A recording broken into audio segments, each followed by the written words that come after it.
జనసేన అధినేత పవన్ కళ్యాణ్ పార్టీ స్థాపించినప్పటి నుంచి నిరంతరం ప్రజా సమస్యల పరిష్కారానికి జనవాణి కార్యక్రమాన్ని చేపట్టి నిత్యం ప్రజా సమస్యలపై పోరాటం చేసి ప్రజల పక్షాన్ని నిలిచేవారు. కూటమి ప్రభుత్వం ఏర్పడిన తర్వాత జనసేన అధ్యక్షులు డిప్యూటీ సీఎంగా మరియు మంత్రిగా ప్రమాణ స్వీకారం చేసినప్పటి నుండి కాకినాడ జిల్లా పిఠాపురం నియోజకవర్గం చేబ్రోలు గ్రామంలో తన నివాసమందు నిత్యం ప్రజలకు వాళ్ళ సమస్యల పట్ల అర్జీలు స్వీకరించడం జరుగుతుంది. దీనిపై మా ప్రతినిధి సూర్య మరిన్ని వివరాలు అందిస్తారు. జనసేన అధినేత పవన్ కళ్యాణ్ పార్టీ స్థాపించినప్పటి నుంచి కూడా మంగళగిరి ఆఫీస్ నందు ప్రజా సమస్యలపై అర్జీలు స్వీకరించడం, జనవాణి అనే కార్యక్రమం చేపట్టడం, ప్రతిరోజు కూడా పార్టీ స్థాపించినప్పటి నుంచి ప్రతిరోజు కూడా అర్జీలు స్వీకరించడం, సంబంధిత ప్రజల సమస్యలపై అర్జీలపై పూర్తిగా అవగాహన తెచ్చుకుని సంబంధిత అధికారులతో మాట్లాడి తన పరిధిలో అవగాహన అర్జీలు అన్నింటికి సమస్యలు పరిష్కరించి చేసేవారు. తర్వాత కాలక్రమేణా కూటమి ప్రభుత్వం ఏర్పడడం, జనసేన ముఖ్యమంత్రి రావడం ఇవన్నీ జరిగాయి. ప్రస్తుతం పిఠాపురం నియోజకవర్గంలో జనసేన అధినేత పవన్ కళ్యాణ్ నివాసం చేబ్రోలు గ్రామంలో గల నివాసంలో నిరంతరం కూటమి ప్రభుత్వం ఏర్పడి నుంచి నిరంతరం ఒక ఆదివారం తప్ప ప్రతిరోజు ఉదయం 9:30 నుంచి 5 గంటల వరకు కూడా అర్జీలు స్వీకరించడం, రాష్ట్రంలో వివిధ చోట్ల నుండి ప్రతి జిల్లా నుండి కూడా ఇక్కడ అర్జీలు రావడం, ప్రతిరోజు సుమారు 50 నుంచి 100 అర్జీల వరకు ఇక్కడ రావడం, వాళ్ళ సమస్యలపై ఇక్కడ అందరూ చెప్పడం, ప్రతి ఒక్కరు కూడా సమస్యలపై మంగళగిరి ఆఫీస్ పంపించడం, అక్కడ జనసేన అధినేత వాళ్ళని పరిశీలించి ఆ డిపార్ట్మెంట్ పంపడం, సమస్యలు పంచడం జరుగుతూ ఉంటుంది. ఇది నిరంతర ప్రక్రియ జరుగుతూనే ఉంటుంది. మనం చూస్తూనే ఉన్నాం. ఇక్కడ పవన్ కళ్యాణ్ నివాసం వద్ద ఉన్నాము. ఇక్కడ చూస్తూ ఉన్నాము వందలాదిగా ప్రజలు నిరంతరం రావడం, అర్జీలు తీసుకురావడం, ప్రతిరోజు కూడా ఒక ఆదివారం తప్ప ప్రతిరోజు సోమవారం నుంచి ఉదయం 9:30 నుంచి కూడా అర్జీలు తీసుకొస్తూ ఉంటారు. వాళ్ళ సమస్యలను ఇక్కడ ఎక్స్ప్లెయిన్ చేయడం, ఒక టీం ఏర్పాటు చేయడం జరిగింది. ఆ టీం వాళ్ళ నుంచి అర్జీలు స్వీకరించి అసలు వాళ్ళ ప్రాబ్లం ఏంటి తెలుసుకోవడం, అవన్నీ మంగళగిరి ఆఫీస్ పంపించడం నిరంతర ప్రక్రియ నిరంతరం జరుగుతూనే ఉంటాం. వాళ్ళ అర్జీలపై ప్రతి సమస్యపై కూడా వాళ్ళకి తిరిగి మంగళగిరి ఆఫీస్ నుండి ఫోన్ రావడం, ఆ సమస్య పరిష్కరించడం కూడా జరుగుతూ ఉంటుంది. ఈ సమస్య కొంతమంది అర్జీదారులకు వచ్చినారు, వాళ్ళని కొన్ని వివరాలు తెలుసుకుందాం. ప్రస్తుతం కాకినాడ టౌన్ మార్కెట్ సంబంధించిన రైతు బజార్ సంబంధించిన రైతులు ఇక్కడ ఉన్నారు. ఆర్టీసీ కాంప్లెక్స్ మార్కెట్ సంబంధించిన రైతులు ఇక్కడికి వచ్చారు. వీళ్ళు పవన్ కళ్యాణ్ గారికి వినతిపత్రం ఇవ్వాలని చెప్పి వచ్చారు. వినతిపత్రం ఇచ్చారు. అసలు వాళ్ళ సమస్య ఏంటి, ఎందుకని ఇక్కడ ఫిర్యాదు చేయవలసి వచ్చింది, ఇక్కడ కొంతమంది రైతులు ఉన్నారు, రైతులు మాట్లాడాల్సిన విషయం ఏంటో తెలుసుకుందాం. సార్ చెప్పండి, ఇక్కడ పవన్ కళ్యాణ్ గారి ఆఫీస్కి వచ్చారు, మీరు వినతిపత్రం ఇవ్వడానికి వచ్చారు. మీకు ఏమన్నా ఇబ్బంది ఏంటి, అసలు మీ సమస్య ఏంటి? మా కాకినాడ రైతు వారు పెట్టి 20 సంవత్సరాలు అయింది సార్.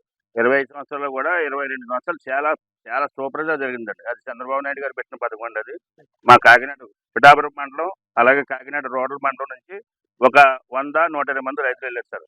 సిటీ నుంచి తక్కువ మంది వచ్చారు సార్. అలాగే మన వైసీపీ గవర్నమెంట్ వచ్చిన తర్వాత ఒక 80 రైతులు మా రైతుల్లో విభజించి ఓ 8 మందికి సపరేట్ గా పర్మనెంట్ స్టాల్స్ రాసి ఇచ్చారు సార్. పర్మనెంట్ స్టాల్ ఇవ్వడం వల్ల మాకు అభ్యంతరం లేదండి. వీళ్ళు కార్నర్లు ఉంటాయండి రైతులు, అంటే ఆ కార్నర్లో అమ్ముకోవడం వల్ల కొంతమంది రైతులు బేగా వెళ్ళిపోవడానికి ట్రై చేస్తారు. మధ్యాహ్నం 1 గంట 2 గంటలకు అయిపోతాయండి.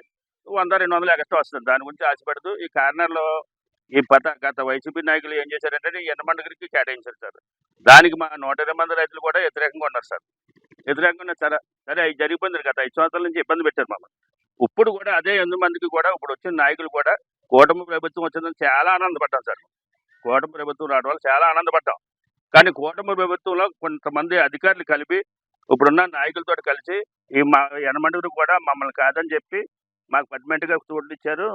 మమ్మల్ని ఎవరు పీకలేరన్నట్టుగా మాట్లాడుతున్నారండి. దాన్ని కూడా మీ మీడియా వారు కూడా మాకు న్యాయం చేస్తారని మా రైతులందరి తరఫున మేము విన్నవించుకుంటున్నాం సార్. మేము ఇక్కడ ఏం జరిగిందంటే గత 5 సంవత్సరాల్లో గత వైసీపీ ప్రభుత్వంలో ఇంచుమించు అక్కడ కాకినాడ టౌన్ మార్కెట్లో మా ఆర్టీసీ కాంప్లెక్స్ రైతు బజార్లో 120 మంది రైతుల వరకు ఉన్నారు. అక్కడ ఏం జరిగిందంటే వైసీపీ ప్రభుత్వంలో కొంతమంది ఒక 8-10 మంది రైతుల వరకు అక్కడ ఉన్న స్థానిక నాయకులతో కలిసి వైసీపీ నాయకులతో కలిసి కొంచెం స్టార్టింగ్ పాయింట్లో ఉన్న షాపుల్ని పర్మనెంట్ గా ఉంచుకొని మిగతా షాపులు రొటేషన్ పద్ధతి. యాక్చువల్గా ఏంటంటే రైతు మార్కెట్లో వారం అక్కడ ఉన్న షాపులు రొటేషన్ పద్ధతిలో డ్రా వేస్తూ ఉంటారు. ఎవరైతే మొదటి షాపులు వచ్చి వాళ్ళ మొదటి ఉంటుంది, తర్వాత వరుసగా సీరియల్ గా వస్తూ ఉంటుంది. అది వారం మారుతుంటది. కానీ గత వైసీపీ ప్రభుత్వంలో ఏం జరిగిందంటే కొంతమంది 10 మంది రైతుల వరకు వైసీపీ నాయకులతో కలిసి ఒక గుండాయుధంగా తయారు చేసి దాన్ని మొదట ఉన్న షాపులు పర్మనెంట్ గా ఉంచుకోవడం, మిగిలిన వెనకాల షాపులను మాత్రమే రొటేషన్ పద్ధతి చేయడం జరిగింది. దానివల్ల గత 5 సంవత్సరాలు చాలా ఇబ్బంది పడ్డామని రైతులు చెప్తున్నారు. సరే, పవన్ కళ్యాణ్ గారు కూటమి ప్రభుత్వం వచ్చింది, ప్రస్తుతం ఈసారి మాకు న్యాయం జరుగుతున్న సందర్భంలో ఇప్పుడు కూడా అదే పద్ధతి రొటేషన్ అవుతుందని చెప్పి ఇక్కడ రైతులు చెప్తా ఉన్నారు. చాలా బాధపడుతున్నాం అండి, కూటమి ప్రభుత్వం వచ్చిన తర్వాత మా కష్టాలు తీరుతాయి అనుకున్నా, అయినా సరే ప్రస్తుతం కూడా అధికారులు వాళ్ళకే సపోర్ట్ చేస్తున్నారు. గత వైసీపీ నాయకులు ఎవరైతే ఉన్నారో వాళ్ళ పాలనలో ఎవరైతే అధికారం చెలాయించారో వాళ్ళ ప్రస్తుతం కూడా అధికారం చెలాయిస్తుందని చెప్పి ఇక్కడ రైతులు చాలా ఇబ్బంది పడిన పరిస్థితి చెప్తున్నారు. సార్ చెప్పండి, ఇప్పుడు కూటమి ప్రభుత్వం వచ్చింది, వైసీపీ ప్రభుత్వం పోయింది. వచ్చిన తర్వాత మీ కూటమి ప్రభుత్వం వచ్చిన తర్వాత మీకు న్యాయం జరగాలి. మీరు ఇప్పటి వరకు కూడా ఏమైనా అధికారులకు వెళ్ళి గత జరిగిన అన్యాయాన్ని చెప్పి మా ప్రభుత్వం వచ్చింది ఇప్పుడు మారాలని చెప్పి అడిగారా? ఆల్రెడీ మనం ఎమ్మెల్యే గారి దగ్గరికి వెళ్ళామండి. అలాగే మొన్న వినతి పత్రం ఆర్జీ లెటర్ పట్టుకుని కలెక్టర్ గారు న్యాయం చేస్తాను అన్నారండి.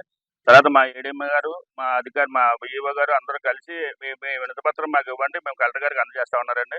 కలెక్టర్ గారికి ఇప్పుడు వచ్చి 20 days అయింది సార్. ఇప్పుడు వచ్చి కలెక్టర్ గారికి మా అర్జీ పత్రం ఇవ్వలేదు. ఎందుకు మీరు ఇచ్చిన అర్జీ కలెక్టర్ వరకు వెళ్ళలేదు? కలెక్టర్ వరకు వెళ్ళలేదు సార్. కింద స్థాయి అధికారులు ఎందుకు వెళ్ళలేదంటే 2-3 రోజులు పడితే ఇంకా 2 రోజులు ఇంకా కొంచెం ఫిల్టర్ చేయవలసిన మా సంతకాలు పెట్టిన లెటర్ పక్కన పెట్టేసి, మా రైతులు 120 మంది సంతకాలు పెట్టిన లెటర్ పక్కన పెట్టేసి ఓన్లీ అర్జీ లెటర్ ఒకటే మాత్రం కలెక్టర్ గారికి అందజేయడానికి చూస్తున్నారు సార్.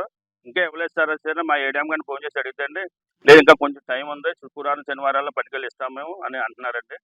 సార్ మాకు కూటమి ప్రభుత్వం వచ్చిందని, అలాగే మా పిఠాపురం మా కళ్యాణ్ బాబు గారు వచ్చారని, మా పిఠాపురం రైతులు అలాగే రూరల్ రైతులు కూడా చాలా ఆనందంగా ఉత్సాహంగా ఉన్నారండి.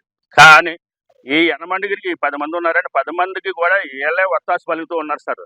అది మా కళ్యాణ్ బాబు గారు కూడా మమ్మల్ని బాగా అర్థం చేసుకుని మాకు న్యాయం చేస్తారని కోరుతున్నాను. గత వైసీపీ ప్రభుత్వ పాలనలో జరిగిన దోపిడీ ప్రస్తుతం ఇంకా జరుగుతుంది. మా ప్రభుత్వం కూటమి ప్రభుత్వం వచ్చింది, మాకు న్యాయం జరగాలని కోరుకుంటున్నాము. ఇది విషయం పవన్ కళ్యాణ్ దృష్టి వరకు వెళ్ళాలని చెప్పేసి ఇక్కడ రైతులందరూ కోరుకుంటున్నారు. ఇక్కడ ఏం జరుగుతుందంటే కింద స్థాయి అధికారులు గత వైసీపీ ప్రభుత్వంలో ఎవరైతే ఉన్నారో అదే అధికారులు ఇప్పుడు ఉండడం, వాళ్ళు కంటిన్యూ అవ్వడం వల్ల అదే అధికారులు వీళ్ళు ఇచ్చిన కంప్లైంట్లు కూడా కలెక్టర్ వరకు వెళ్ళకపోవడం కారణం కింద స్థాయి ఉన్న అధికారులు వీళ్ళు ఇచ్చిన ఫిర్యాదులు పై వరకు కలెక్టర్ వరకు పంపించబడడం జరుగుతుందని చెప్పేసి రైతులు అందరూ చెప్తున్నారు. ఏదేమైనా ఇది పవన్ కళ్యాణ్ దృష్టికి వెళ్తే సమస్య పరిష్కారం అవుతుందని మనం అందరం అనుకోవచ్చు. చాలా ఆశపడుతున్నాం. రైతులు కొన్ని చూపిస్తా ఉన్నారు.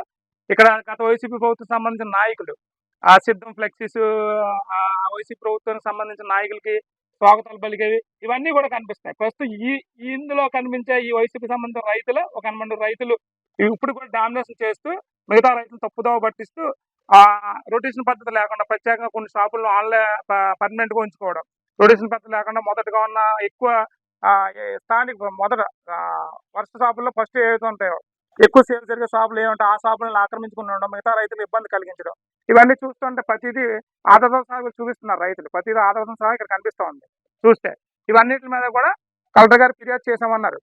అది ఫిర్యాదు చేసినా వీళ్ళు చేసిన ఫిర్యాదు కలెక్టర్ వరకు వెళ్ళకపోవడం కూడా చాలా బాధాకరం. కింద స్థాయి అధికారులు వీళ్ళందరికీ పూర్వం నుంచి ఈ వైసీపీ ప్రభుత్వం పడ్డ అధికారులు ఉండడం వల్ల కూడా ఈ ఫిర్యాదులు అక్కడ వరకు చేరట్లేదు. రైతులు ఇక్కడ ఆవేదన వ్యక్తం చేస్తున్నారు. ఏదైతే సమస్య ఇప్పుడు పవన్ కళ్యాణ్ వరకు వెళ్ళే స్థాయికి వచ్చింది, కంప్లైంట్ ఇంకా పవన్ కళ్యాణ్ హౌస్ వరకు వచ్చింది కాబట్టి ఆయన దృష్టికి వెళ్దాం. నాకు తెలిసి వారం రూపాయల సమస్య పరిష్కారం వద్దని మనం కోరుకుంటున్నాం. Okay sir.